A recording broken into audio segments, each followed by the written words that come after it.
this. Okay, so basically I'm gonna just go over it real quick. For anyone that's watching this video, I forgot to press the record button. So if you've been seeing fractals or working on the fractals and watching the training, you know that for this cell that's underneath the cloud, I am going to get in underneath here. I use the stochastic indicator and I change the settings, okay? So actually, let me not do that. I changed them to 533. These are the settings that you're going to want to use if you're going to trade on the 4-hour chart. This is what I'm using, okay? And basically, anytime your lines cross up here, okay, that's going to be a sign for a possible entry for a sell. And then when they cross down here, you're going to get out.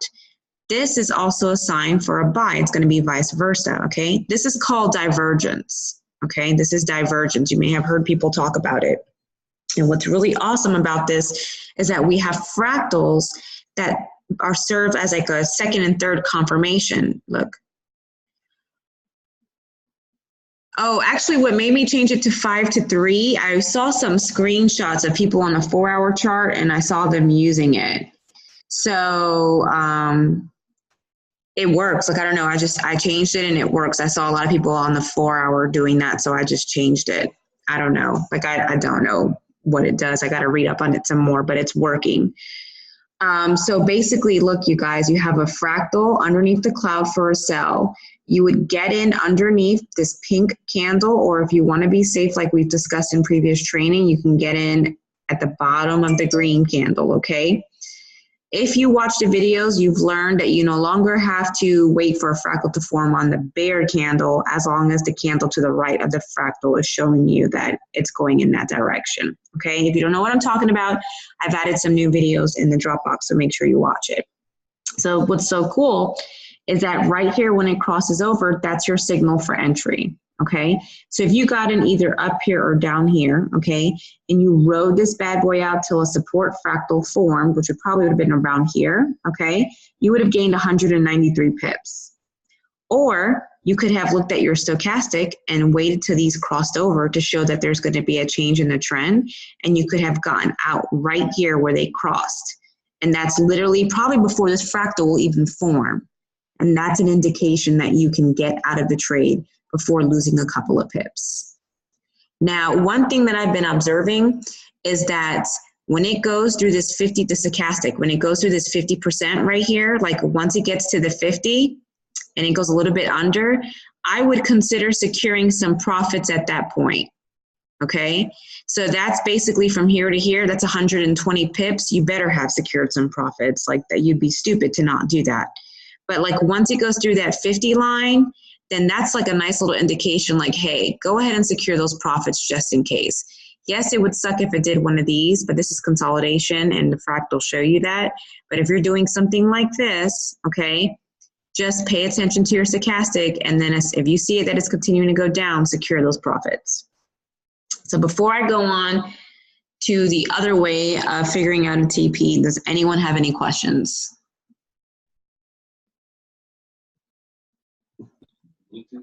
Yeah, have you always been this awesome, or do you have to practice at it? What? I'm good so far. Okay, I hope you're like cheesing and smiling because I know I was.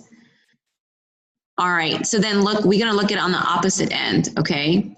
Let's say we were looking for a buy, right? It's down here, it's crossed, okay? Let's forget the cloud real quick, right? But the cloud's gonna let us know that it's either a possible pullback or it's change in trend. In this case, it was a change in the trend, as you can see. Like see that little twist right there to the right? We had a nice little twist, but that didn't happen yet. That was in 26 periods. So anyway, you see this candle probably formed at this point. You have a fractal for support. You're looking into possibly getting in. You now have confirmation from this little area right here that there's going to be a possible change in the market because it was oversold and it's now going to go up. Okay? Now look at this. You see where it crossed? Like, let me move this little thing right here. Oh, no, I don't want that. You see where it crossed right here now, you guys? I'm going to move this here. Look, the beginning of the sell. So you could have either stayed in and gone in for the long haul, or if you were just trying to get a couple of pips, You would have gotten in around here and you would have made 170 something pips between June 5th to June 6th. Do you guys see that? Anybody? Absolutely. Isn't it awesome? Like, it's very awesome. Yes. So the only thing that I have to see is how this works live. You know what I mean? Like, but apparently the settings that I have is like one of the fastest. I can't even say I'm a freaking genius. There's a video that I added in the group, this nice, like this, I think he's from like Africa. And like, I love how he explained this. So I put it in there for you guys to look at, but he's basically going to say this. He doesn't use fractals, but he has a really good video on candles. So I added that in there and literally using that with this, he talks about divergence, which is, you know, the same thing. So that's that. Okay. Then going back to the very first one that we were looking at right here, okay? There's also called the Fibonacci retracement, which I also posted that in the Dropbox folder. That one's a little bit different. You have your Fibonacci and Fibonacci retracement, Fibonacci expansion, excuse me, whatever, this one right here, okay? So what you would do is you have A, B, and C.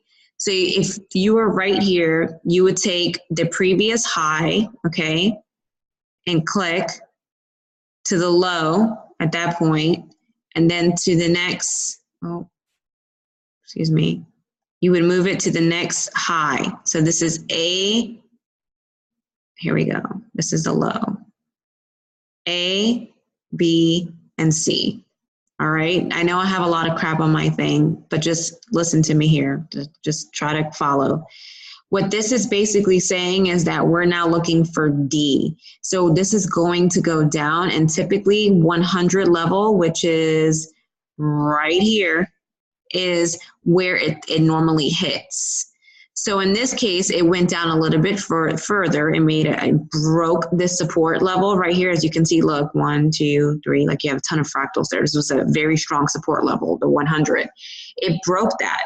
But if you wanted to be safe and try to figure out a TP, you would have been taken out right here at the 100 level. So your stop loss would have been slightly above the fractal, right? You would have been up here. So from here to here, it's about 100 pips, but trust me, do that. Like, make sure you do it. Don't do what I did last week. And at the same time, if you get to the 100 level, that's 150 pips. 150 pips. So you could have wrote it all the way down using the stochastic, but if you just was using the Fibonacci retracement or expansion, whatever it's called, you literally could have got to 100 and like the 100 level and you would have been good. So if you're looking for a nice little safe way to make some TP, you can use this thing right here. So for sales, it's high, low, high. And then obviously for buys, you're going to do low, high, low. So there's two ways. Did I confuse you? No, it's awesome. I probably need to watch that a couple of times to get that part right, but it's awesome. Yeah, it's like, it makes me so happy. Like, you have no idea. Like, look at here, like I have a harmonic on here. Literally, if I take this retracement here, I can go like, you know, like let's just say I go, oh, wait, the other one didn't come off. Let me, dang it. Let me delete them. Oh my, this mouse, I don't know what's going on with my mouse, but I'm having a heart attack over here. Do you see this? Like, what is this? What is this? Okay, well, moving on to another chart. Because my mouse is acting up. But like, here we go. Here's another one. This is UJ, which is one that I personally trade. Okay, we're in a buy here. So if we're in a buy, we're looking for the stochastic to cross over on the bottom. And at this point, let's just say like we're around here. We have a fractal, right? We have a nice little buy. So normally the way I taught you guys is to get in here or here, right? Well, guess what? It crosses there too. Like, look, it crossed down here, okay, which is another like buy setup, and then it crossed right around here, okay? So for me, obviously to me, this would be a sell and I wouldn't get in. Well, my thing is a little off. My little thing, it would have been around here. And I think someone just came in, right? Did someone just come in? But basically, you have two areas that it's telling you that you can get in, okay? Because it crossed and it crossed. Now, if you follow my training, you basically would get in, you know, here or here, okay? For me, this is when I get in, which is where it crossed, another cross. I would have been negative like 25 pips, and obviously it would have gone up till a fractal formed and showed me that it's a possible sell, okay? So here's a couple things. It crossed here. It crossed here. And it crossed here, okay? So if you would have gone in that trade around here, you would have been up 50 or 50 pips, okay? If you would have waited for the second cross because it was like kind of flat, it doesn't really do anything, you would have been up 82 pips. And if you would have waited till about up here, this little area, about 106 pips, okay? Oh wait, excuse me, there was a cross here too. So you got to take all crosses into considerations because the market's not always going to be in this nice little trend. All right, so this one right here, probably, that would have been 87 pips. So you can see that it crossed several times and it just looked like it was just a little bit of like consolidation or like just up and down movement, you see right here. But then it went all the way down. So when it's up in the overbought area and it crosses, like especially anything above the 80, if it crosses above there, it is most likely going to go and change direction. When it's in the 50 to 80 area, it's most likely just a little bit of sideways movement or consolidation, okay? But when it is in the overbought section and it crosses or on this 80 line, you most likely are going to have a nice little dip and vice versa. If you're under the 20 section from 0 to 20, that's the oversold section. If there is a crossover there and you wait a little bit, most likely this bad boy is going to go in the opposite direction. Do you guys get that? Absolutely. Yep. I've been studying, y'all. I have been studying and it feels so good. I'm not even going to lie. So we all need to get like matching yachts now and helicopters. Okay. Hey, Jessica. Yes, sir. Do you scalp the buys and the sell in between? I'm not comfortable yet doing that. Like, well, that's not true because I do it. So sometimes I just trade support and resistance, and yes, I'll do buys and sells. But if I'm doing the cloud, I'll see if there's a trend going on, like, you know, like this, like it's just pulling back and then it's going to go up, and I'll just stick with buys. But now that I have this bad boy, that may change. Got you. So the one thing that you'll see in the video that the guy teaches, he has this really cool, let me show you guys. I really like this right here. Is it gonna load? Okay. What happened? Okay, here it is. He takes out, like he'll take one pair, okay? He'll take the, like let's say he trades the 1 hour. So he opens a pair, like 3 windows. He opens 3 windows of the same pair. So like let's say we're doing UJ, he'll open a window and they're all side by side. He'll do UJ 1 hour, UJ 5 minute, and UJ 1 minute. And if he's in for a sell, what he'll do is on the stochastic, he waits for it to cross on all 3 for a perfect entry. You guys get that? So like, you know how we're looking for a sell, like we're looking for it to cross over, right? He will wait, he'll look at it on the 1 hour, he'll look at it on whatever the chart the 5 minute and the 1 minute. Once they're all in sync, he then gets into the trade. So he has a chart of like for example, I trade the 4 hour.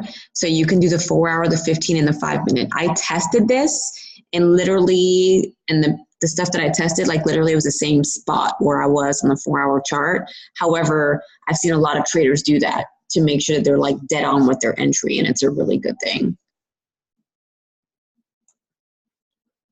And then if I was doing the fib retrace, like for a buy, you know, or whatever expansion, let's say I'm over here, like let's say that if this came up, I would just do my high, my low, and, oh, excuse me. Let's say this was my high. Like, let's say, oh, you know what? I did this wrong. Hold on. I'm like on sell mode. Excuse me. I would do my low. We can do this. Here, we can just do this period. Oops, I just moved something.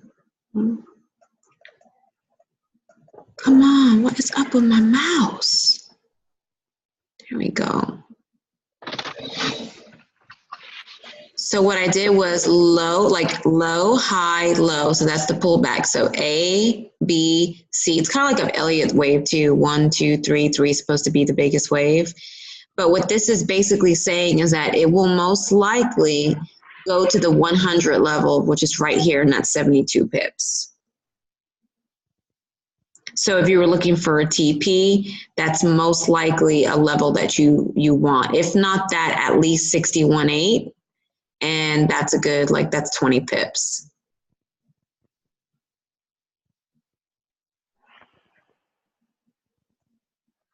So yeah. Like on the hour chart. On the hour chart? Yeah, with the same process.